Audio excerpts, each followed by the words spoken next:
아니고 우리 사모님에게 왔는데, 이제 임재근 목사님은 3년 전인가 먼저 이제 하늘나라에 가셨고, 그래서 목회자이기 때문에 특별히 가야 되겠다. 근데 무빈소 장례를 치렀어요. 요즘 이제 무빈소 장례 많이 치르죠. 이 무빈소 장례인데다가 이틀 장례를 하더라고. 그러니까 목요일 날 0시 1시에 돌아가셨는데 금요일 날 발인을 해요. 그래서 금요일 날 발인하는데 가야지. 근데 다행히 9시 10분에 발인이라 새벽기도 끝나고 집에서 씻고 밥도 못 먹고 막 부지런히 달려갔어요. 근데 쉬는 날, 연휴가 시작되는 날이잖아요. 고속도로가 중간중간에 막혀가지고 도착하니까, 장례식장에 도착하니까 9시 15분 좀 넘어가지고, 다행히 이제 발인하는 거 보고, 또 그 청주에서 했는데 장례식장하고 화장장하고 그 모시는 봉안당하고 한 군데 다 있어요.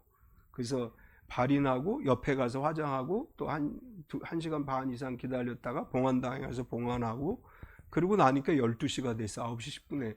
그래서 하나님 나한테 휴일을 빼앗아 가시는군요. 또 만나가지고 오랜만에 만났어요. 목사님들을. 제가 잘 안 내려가니까 또 그냥 못 가게 하네.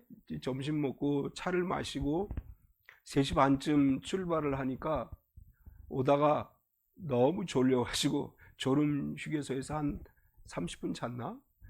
이제 신나서 가야지 딱 들어섰는데 차가 꽉 막혔어요. 앞에 3중 추돌 사고가 일어났어, 앞에서.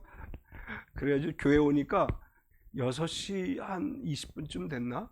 이제 그래서 주님 휴일을 주시더니 저에게 이렇게 다 뺏어 가시는군요. 그리고 휴일을 지냈는데 마음이 이제 우리와 같이 오랫동안 저희하고 같이 오랫동안 목회 사역을 했던 분이시기 때문에 이렇게 천국에 가시고 할 때 좀 마음이 아프다고 하긴 좀 그렇고 좀 이제 안쓰럽다고 할까요? 그런 마음이 좀 있었어요. 왜냐하면 그분이 굉장히 크게 목회를 대전에서 크게 하시다가 어느 날 갑자기 재정적 위기가 와가지고 교회를 넘겼어요.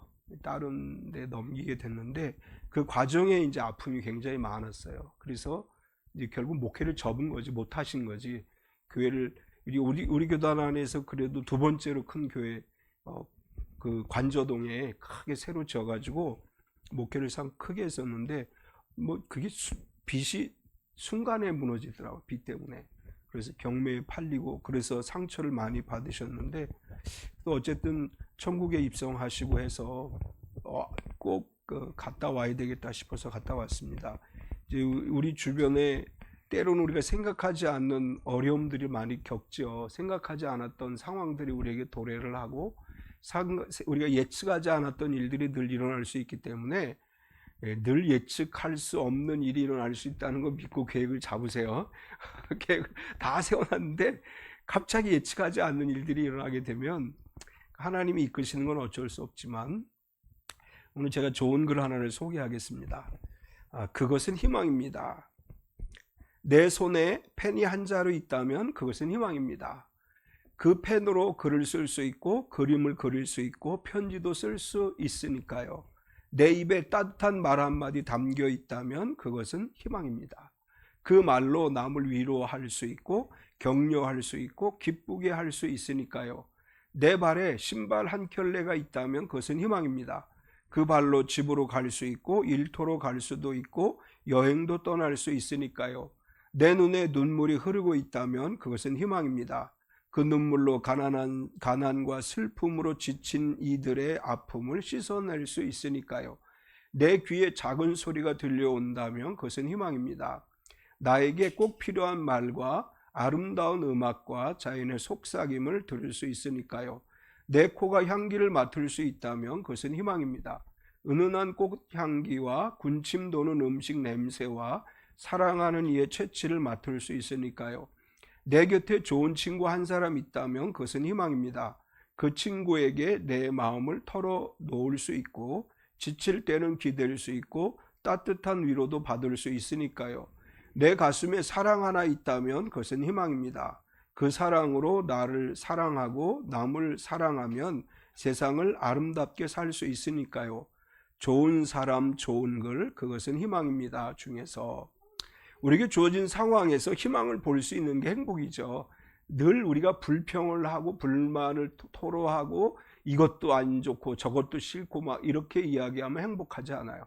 그냥 작은 하나에도 행복할 수 있다면, 작은 하나로도 만족할 수 있다면 거기서 행복을 누릴 수 있습니다. 매일매일 우리의 눈이 희망을 볼 수 있게 되기를 축원합니다. 이 불평 불만 하지 말고 이제 투덜이 되지 말고 항상 감사하며 살아갑시다. 지난 시간에는 권세들에게 복종하라는 말을 살펴봤죠. 오늘은 주제가 조금 다른 주제가 됐습니다. 우리가 이 땅에 살아가면서 서로 사랑하라는 말과 함께 지금은 어떤 때냐? 자다가 깰 때다, 이렇게 말씀을 합니다. 바울 사도는 우리에게 어둠의 영역에 머물러 있는 것과 빛의 영역에 살아가고 있는 것의 차이가 뭐냐? 사랑이다, 이렇게 얘기를 해요.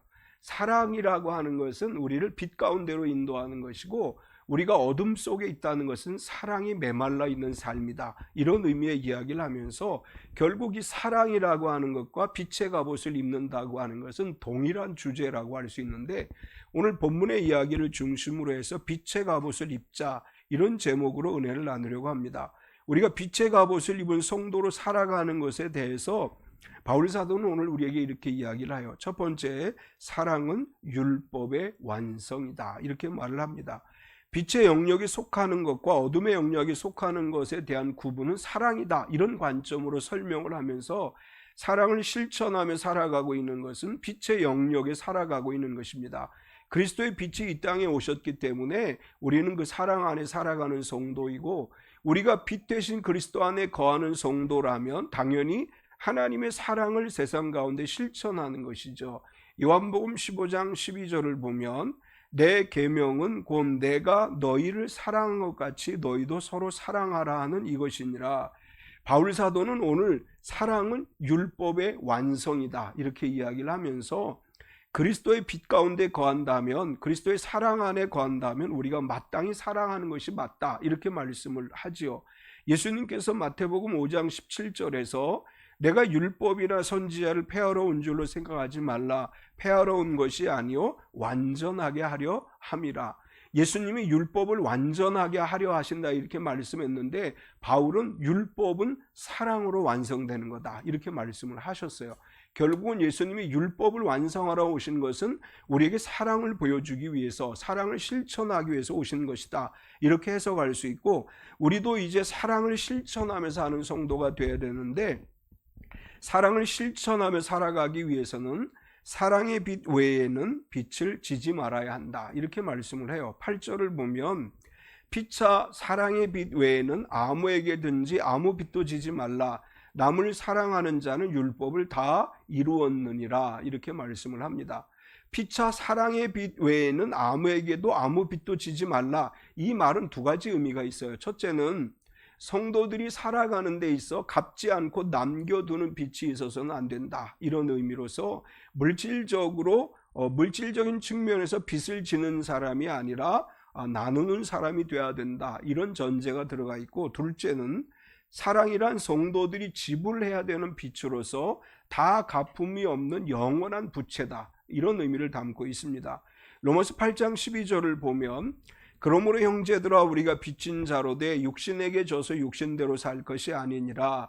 이 말의 의미는 뭐냐면 예수님께서 이 땅에 오셔서 우리를 위해 십자가를 짊어지셔서 죽으셨어요. 예수님의 죽으심으로 인해서 우리가 구원받은 성도가 됐고, 그것을 바울은 뭐라고 표현하느냐 하면 사랑의 빚진 자라, 이렇게 표현을 했어요. 예수 그리스도의 사랑의 빚을 진 자들이다. 그래서 이 빚이라고 하는 것은 모든 사람에게 갚아야 된다.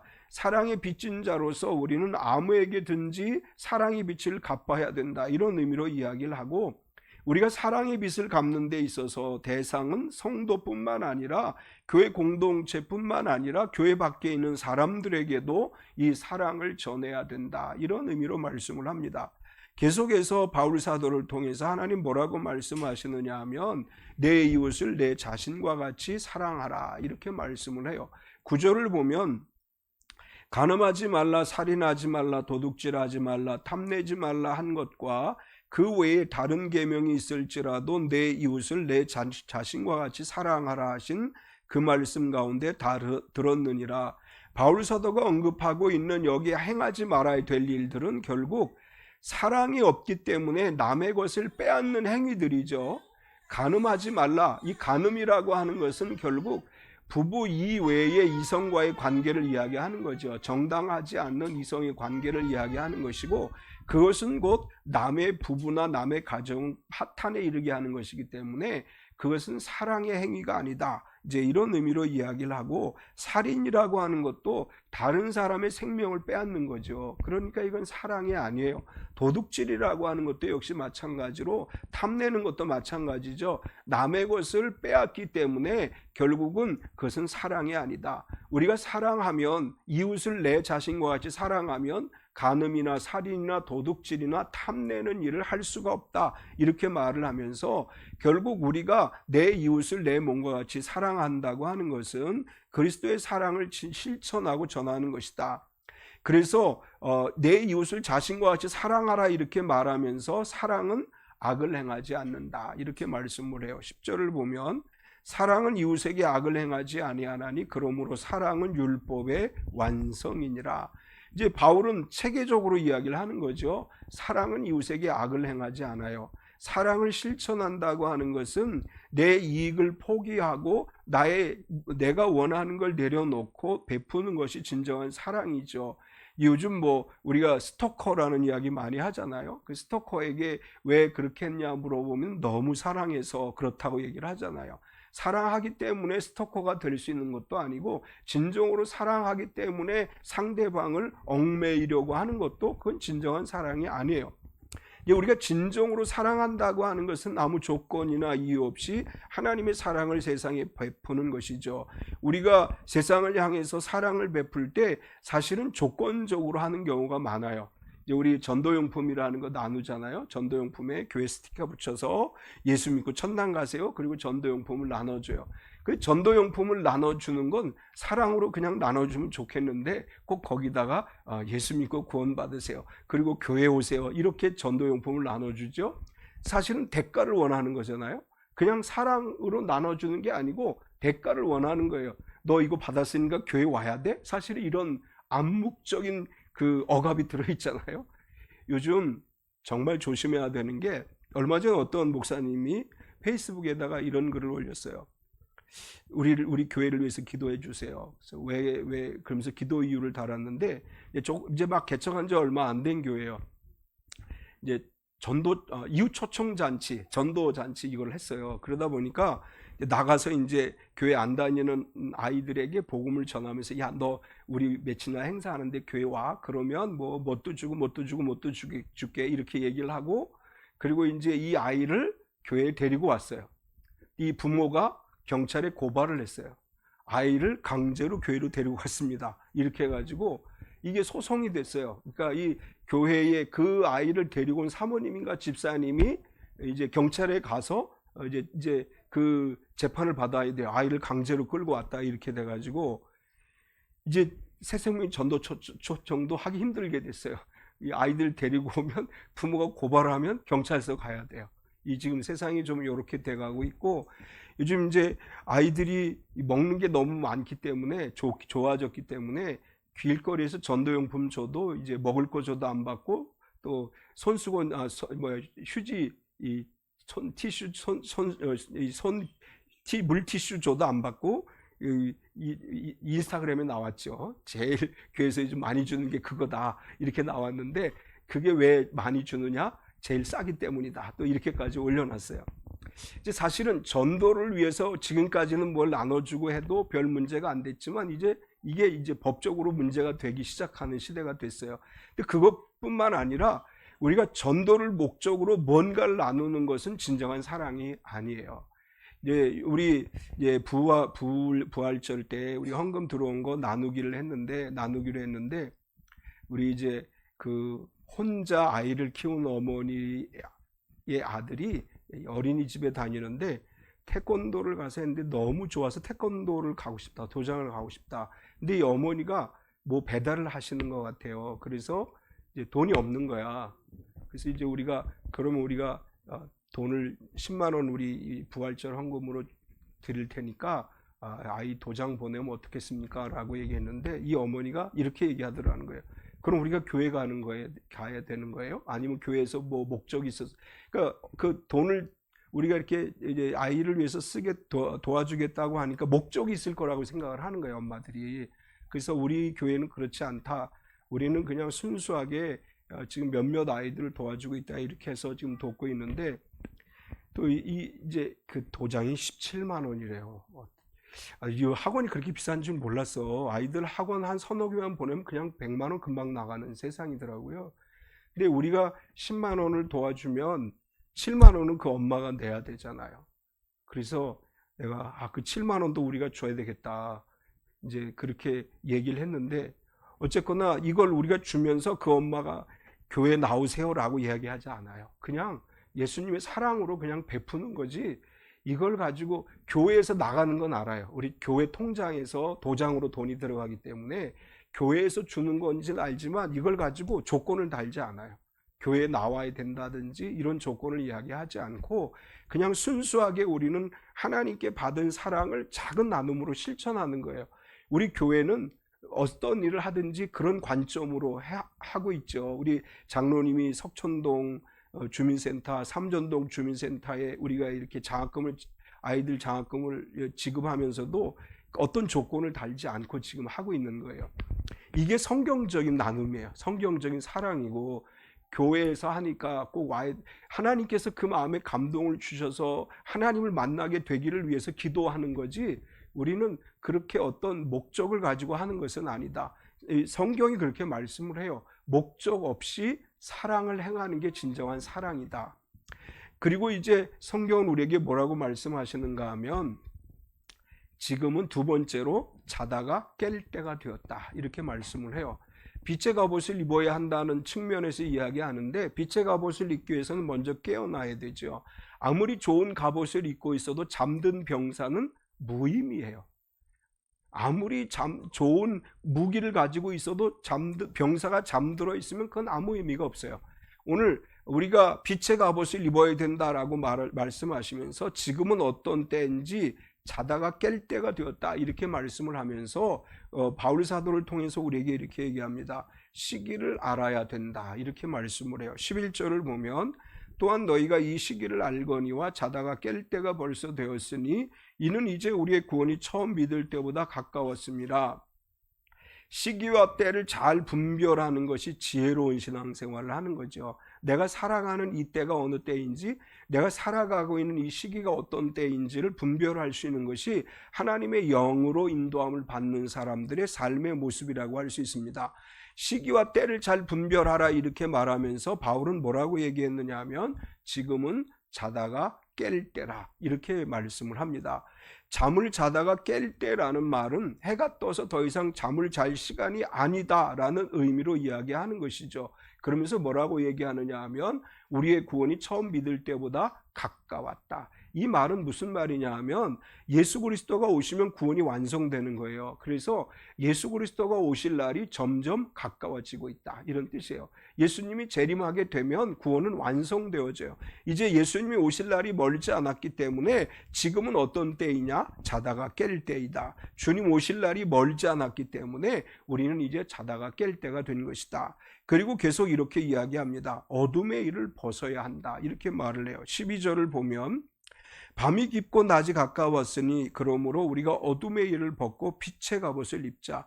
밤이 깊고라는 말은 밤이 지나갔다라는 의미예요.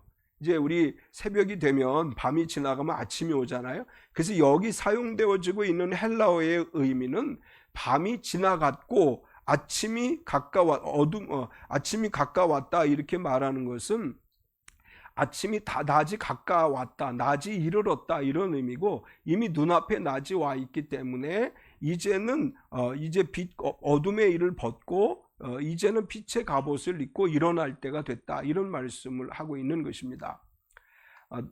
밤이 지나갔고 낮이 왔기 때문에 어둠의 일을 벗어버려야 된다. 어둠의 일이라고 하는 것은 성경에 계속 뭘 얘기하느냐 하면 사탄의 일이죠. 우리가 사탄의 영역에서 벗어나야 돼요.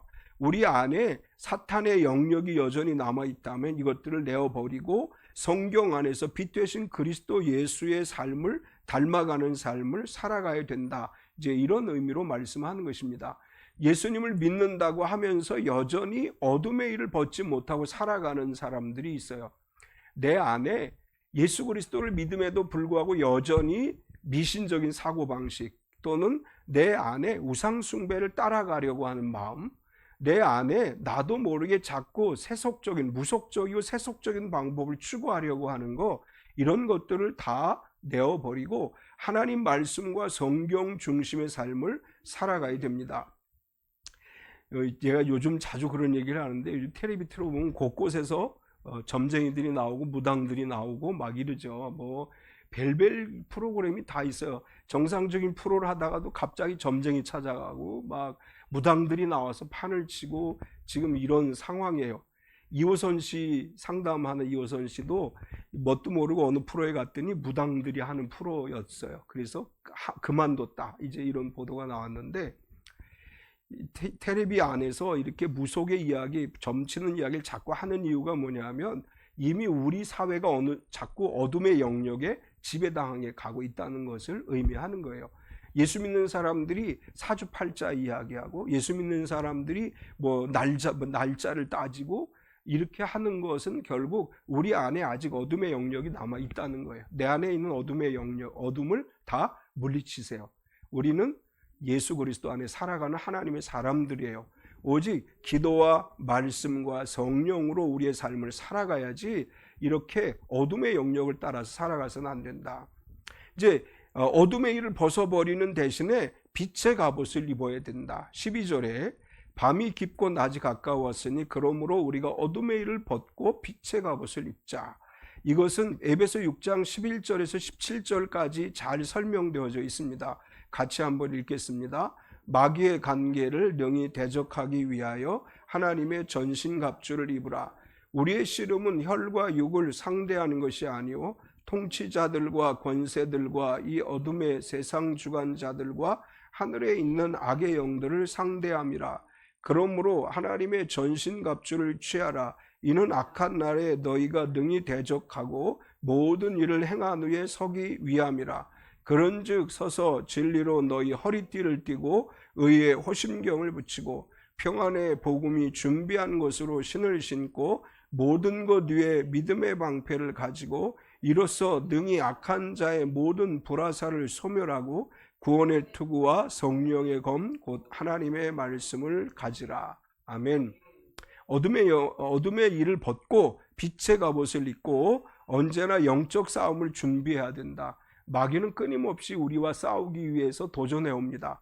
우리가 하나님의 전신갑주를 취하고 빛의 갑옷을 입고 악한 영들과 싸워서 승리하는 말씀과 성령의 검을 가지고 싸워서 이기는 믿음의 삶이 되어야 될 줄 믿습니다. 세 번째로는 주 예수 그리스도로 옷 입어야 한다. 이제 어둠의 일을 벗고 빛의 갑옷을 입으라고 말한 다음에 빛의 갑옷을 입는 것은 주 예수 그리스도의 옷을 입는 것이다. 이렇게 표현을 했어요. 예수 그리스도로 옷을 입는다는 건 어떻게 살아가는 거냐? 단정히 행해야 된다. 이렇게 말을 해요. 13절에 보면 낮에와 같이 단정히 행하고 방탕하거나 술 취하지 말며 음란하거나 호색하지 말며 다투거나 시기하지 말고 낮에와 같이 단정히 행하라. 이 말은 낮에 우리가 옷을 어떻게 입고 다녀요? 출근할 때 단정하게 입고 다니죠. 그렇게 하라는 거예요. 단정하지 않는 삶을 살지 말라. 마음을 잘 단장하라. 이런 의미이고 밤에는 우리가 잠을 자기 위해서 그냥 간편하게 입는데 너희의 삶은 영적으로 그렇게 단정하지 않은 모습을 해서는 안 된다. 그러면서 단정하지 않는 모습을 이야기해요. 단정하지 않게 살아가는 삶을 첫 번째로 뭐라고 표현했어요? 방탕하지 말아야 된다. 방탕이라는 말은 술 취함과 같은 의미로 사용이 되어집니다. 술 취하면 방탕하게 된다. 그런 의미로 이제 우리가 연결해서 사용하는데 방탕하지 말라. 그리고 두 번째 술 취하지 말아야 한다. 이렇게 말을 해요. 술에 취하는 것은 술의 지배를 받는 것이고 이성을 잃고 결과적으로 자신이 의도하지 않는 죄를 범하기 때문에 술 취하지 말고 성령으로 충만을 받아야 된다. 에베소 5장 18절에 보면 술 취하지 말라 이는 방탕한 것이니 오직 성령으로 충만을 받으라. 이 성기문이라고 하는 교수가 2017년에 쓴 기독교 역사 속의 술이라고 하는 책이 있어요. 그 책에 보면 이 사람이 어떤 말을 썼냐 하면 우리나라 기독교에서 금주 문화는 오래가지 않아 없어질 것이다 이렇게 썼어요. 그래서 왜 한국의 기독교에서 금주가 없어질 것이냐, 기독교인들 중에 술을 마시는 사람들이 많아지고 있기 때문이고 우리나라는 유독 금주를 강조했기 때문에 이 금주 문화, 음주가 아니에요. 금주 문화는 오래가지 않아 한국교회에서 없어질 것이다. 이렇게 단정적으로 썼어요. 교회 다니면서 술 먹는 사람들 많죠. 어떤 사람들이 나한테 알려줘. 누구 술 먹어요? 이렇게 알려줘. 내가 술 먹는 사람 누군지도 알아. 전혀 생각하지 않은 사람인데 목사님 그 사람 술 먹는데요? 나한테 이렇게 얘기를 해. 아닌데요? 아니에요. 목사님 모르시는 얘기 그렇게 얘기를 해요. 술 취하지 말고 성령으로 충만을 받으라. 사실 저를 보면 사람들이 그래요. 술 잘 마시게 생겼어요. 술 좀 하셨겠어요? 이렇게 얘기를 해요. 근데 저는 술을 사실 예수님 믿기 이전에도 저는 술을 먹지 않겠다고 마음으로 다짐을 했어요. 우리 아버님이 아주 소문난 술 주정꾼이셨어요. 그래가지고 아주 동네에 소문이 났어요. 근데 우리 할머니한테 세뇌 교육을 당했어요. 너는 절대로 술 먹지 마라. 나는 진짜 죽어도 술 안 먹겠습니다. 이제 그렇게 이야기하면 또 나중에 뭐라고 얘기하면 그 정수리에 부은 물이 발뒤꿈치까지 흐르지 않는 경우가 없다. 너희 아버지가 술을 저렇게 잘 먹는데 네가 안 먹을 리가 없다. 그래서 제가 초등학교 때부터 다짐을 했어요. 나는 절대로 술을 먹지 않겠다. 그러다가 중학교 때 교회를 다니기 시작했어요. 그래서 이제 사실은 교회를 다니기 이전부터 제 마음에는 우리 아버지를 보았기 때문에 절대로 술을 먹지 않겠다. 그래서 이제 그러던 중에 예수님 믿게 됐으니까 그게 지켜졌죠. 계속해서 지켜질 수 있었죠. 요즘에 또 재밌는 뉴스를 제가 얼마 전에 봤는데 요즘 젊은 세대들 가운데는 무알콜 파티를 하는 게 유행이래요. 이걸 뭐라고 얘기하냐면 드라이 파티라고 부른대요. 드라이 파티 해가지고 그냥 술 먹고 노는 것과 똑같이 막 흥겹게 노는데 알코올이 없는 파티를 한다. 이게 지금 전 세계적으로 많이 알려지고 있고 우리나라의 젊은이들도 점점 이 드라이 파티를 즐기고 있다. 그 대신에 약간 무알코올 음료는 먹는데 알코올 음료는 전혀 섭취하지 않는 파티를 연대요. 젊은 애들 대단해요. 술 안 먹고 어떻게 그렇게 놀 수 있는지 모르겠는데 그 술 먹고 노는 거하고 똑같이 논대요. 술은 안 먹을 때. 그러니까 문화가 지금 바뀌어져 가고 있다는 거예요. 세 번째로는 음란과 호색하지 말아야 된다. 음란과 호색은 성적 타락을 얘기하는 것이고 이것은 성적으로 순결한 그리스도인이 돼야 된다고 하는 것을 의미하는 것이고 네 번째는 다투거나 시기하지 말아야 한다. 다투거나 시기한다는 것은 싸우고 시기심에 가득한 상태로 늘 다투지 말라 이런 얘기죠. 여러분 싸우지 마세요. 가서 조그만 일만 내도 막 성질내고 싸우고 막 이렇게 하지 마세요. 참고 인내하고 왜 웃어? 집에서 막 싸워? 시기심이라고 하는 것은 사랑이 없기 때문에 생기는 욕심이에요. 사랑하면 시기심이 생길 수 없어요. 사랑하는 마음이 없기 때문에 시기 질투하게 되고 자기 욕심 때문에 결국은 이제 싸움이 일어나게 되는 것입니다. 얼마나 말을 잘하고 논리적으로 잘하고 얼마나 싸움을 잘하느냐가 그리스도인의 모습이 아니고 내가 나를 방어할 수 있음에도 불구하고 싸우고 다투기보다는 최대한 절제하고 최대한 양보하고 살아가는 것이 기독교인의 올바른 모습이에요. 이제 그러면 조금 젊은 사람들이 이렇게 생각할 수 있어. 아니 그러면 기독교인은 바보예요? 이렇게 생각할 수 있어요. 사실 예수님을 믿는다는 건 어떻게 보면 세상적으로 보면 바보처럼 살아가는 것일 수 있어요.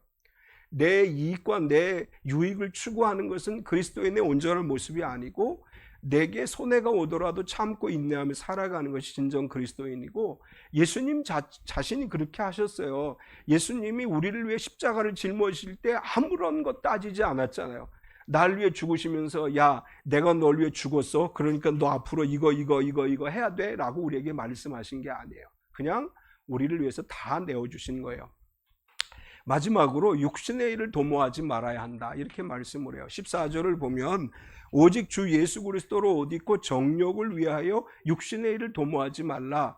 이제 육신의 일을 도모하지 말라 이렇게 말하면서 그 앞에 뭐가 달려 있어요? 정욕을 위하라고 하는 단어가 있어요. 그러니까 육신의 일을 하지 말라 이게 아니고 정욕을 위한 육신의 일을 하지 말라 이런 뜻이에요. 이것을 공동 번역으로 보면 이렇게 번역했습니다. 주 예수 그리스도로 온 몸을 무장하십시오. 그리고 육체의 정욕을 만족시키려는 생각은 아예 하지 마십시오. 이렇게 공동 번역은 번역을 했습니다. 우리가 육체의 정욕을 만족시키기 위한 생각은 버리고 살아가면서 육신의 일을 열심히 살아가야 된다 이런 의미로 말씀했습니다. 갈라디아서 5장 16절 17절을 같이 읽겠습니다. 내가 이르노니 너희는 성령을 따라 행하라. 그리하면 육체의 욕심을 이루지 아니하리라. 육체의 소욕은 성령을 거스리고 성령은 육체를 거스리나니 이 둘이 서로 대적하므로 너희가 원하는 것을 하지 못하게 하려 함이니라. 아멘. 어둠의 일을 벗고 주 예수 그리스도의 옷을 입고 내 이 옷을 내 자신과 같이 사랑하는 저 여러분 되시기를 축원합니다. 우리 이 시간은 통성으로 기도할 때 요번에 막 집중호우로 인해서 어려움 당하는 지역들이 있죠. 감사하게도 우리 속초, 이 송파구 이쪽은 아직 아무런 피해가 없는데 보니까 어제 유튜브에 페이스북에 올라온 거 보니까 양주, 의정부, 파주 이쪽에 비가 많이 와가지고 굉장히 많은 침수 피해를 입고 있는 것 같아요. 어제 제가 교회 올 때 이렇게 보니까 우리 탄천 거기 수위도 굉장히 높이까지 올라갔었어요. 오늘 오전에 올 때 보니까 많이 낮아졌는데 요즘 그 수해로 인해 피해 입는 대전, 뭐 충청, 세종 뭐 이쪽에 많이 또 피해를 입었다고 하고 오늘 새벽인가 어제는 경북 지역 또 여러 지역이 지금 수해 피해를 입었습니다. 그런 지역 가운데 하나님의 돕는 은혜가 임하기를 그 수역의 복귀가 온전히 빨리 이루어지기를 우리 위해서 같이 한번 통성으로 기도하겠습니다. 할렐루야. 거룩하신 하나님 감사합니다. 이번 수해로 인해서 많은 지역이 지금 피해를 겪고 있습니다. 사랑하는 하나님 도와주셔서 이 수해 지역마다 하나님의 돕는 은혜가 임하게 하시고 하나님의 도우심으로 인해서 그 모든 수해 지역들이 많은 복구가 이루어지게 하시되 피해를 입은 가정들마다 사업체들마다 그 모든 곳곳마다 하나님의 돕는 은혜가 임하여서 모든 일들이 빨리 안정되고 회복되어지는 역사가 일어나게 주시옵소서.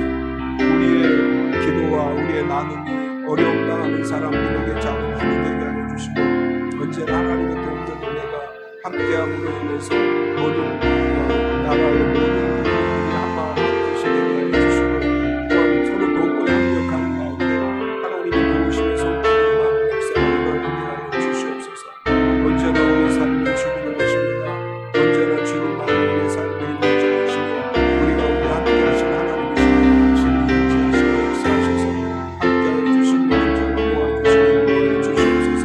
할렐루야. 주님은 우리의 삶 속에 찾아오시는 주님 우리 모든 성도들에게 항상 하나님의 은혜가 비춰지게 하시고 하나님의 돕는 은혜가 임하게 하여 주시옵소서. 주님의 저희 함께 하시고 믿습니다. 주님의 영광 감사를 하시고 우리 주님의 은혜 속에서 항상 하나님의 기도를 감사하게 하여 주시옵소서. 우리에게 힘을 주신 하나님 우리에게 힘을 주시고 능력을 주시옵소서. 우리 주님을 바라봅니다. 사랑하는 주님, 이번에 집중 피해 호우로 인해서 피해를 입은 지역에 우리 사랑하는 형제 자매들을 위해서 기도합니다. 모든 것을 잃어버리고 또한 많은 피해를 입고 아파하는 사람들에게 주님의 위로가 임하게 하시고 또 정부와 모든 국민들이 한마음이 돼서 그 피해 입은 사람들을 잘 도와서 회복하게 하여 주시고 그들 마음에 상처가 되지 않게 하여 주셔서 하나님의 선하신 뜻이 이루어지게 하여 주시옵소서. 간절히 원하옵기를 우리 참빛교회 성도 한 사람 한 사람 마음에 찾아오셔서 주님의 평화가 임하게 하여 주시옵소서. 걱정과 근심과 염려를 주님의 십자가 앞에 내려놓습니다. 우리 주님 예수 그리스도 이름으로 모든 걱정, 근심, 염려가 떠나가게 하여 주시고 하나님이 주시는 진정한 평안이 임하게 하여 주시옵소서. 육신의 질병이 치유되게 하시되 작은 질병으로부터 큰 질병까지 우리 주 예수 그리스도의 이름으로 치료함 받아 강건케 하여 주시옵소서. 사랑하는 성도들이 손으로 하는 일이 복되게 하셔서 항상 형통하고 복된 결과를 얻게 하여 주시옵소서. 예수님의 이름으로 기도드리옵나이다. 아멘.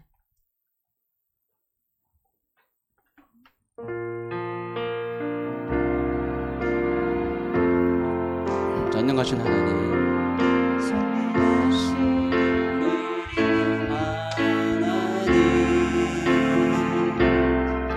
삶에 가득한 주님의 통치 보호하시고 지켜주시네,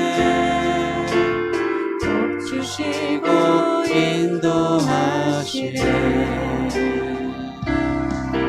살아계신 우리 하나님,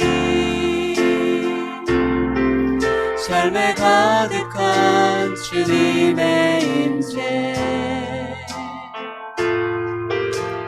불러주시고 채워주시네, 들으시고 응답하시네.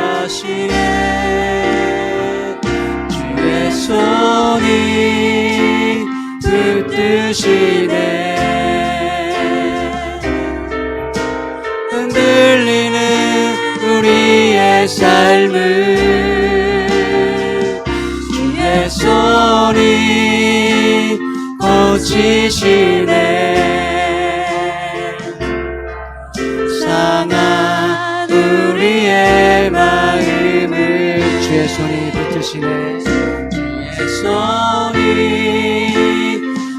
붙드시네, 흔들리는 우리의 삶을 주의 손이 고치시네.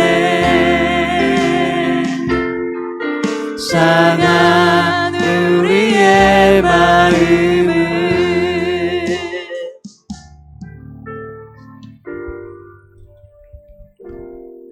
지금은 우리 주 예수 그리스도의 은혜와 독생자 예수님을 우리에게 보내주신 하나님 아버지의 지극하신 사랑하심과 성령님의 내주 충만하시며 교통하시는 내가 거룩하고 복된 날 주님 앞에 나와 예배하고 말씀으로 은혜 받고 세상을 향해 나아간 우리 모든 성도들 머리 위에 영원토록 함께 하시옵기를 간절히 축원하옵나이다. 아멘.